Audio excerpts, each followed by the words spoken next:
బంగ్లాదేశ్ పాకిస్తాన్లో స్వాతంత్రం వచ్చినప్పుడు బంగ్లాదేశ్లో 33% మన హిందువుల జనాభా ఉండేది.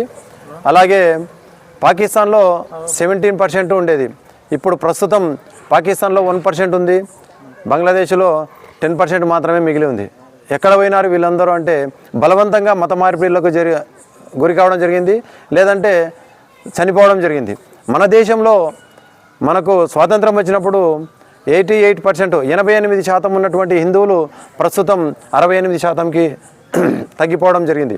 ఇలాగే కొనసాగితే ఇంకొక 15-20 సంవత్సరాలలో మనం 30% అవుతాము. 30% అయిన తర్వాత ముస్లింలు మనల్ని ఖచ్చితంగా మతం మారాలి, లేకపోతే చావాలి అని గొంతు మీద కత్తి పెట్టడం ఖచ్చితంగా జరుగుతుంది. ఇలాంటి దుస్థితి రాకూడదంటే ఇప్పుడున్నటువంటి యువత నిద్రలో నుంచి మేల్కోవాలి.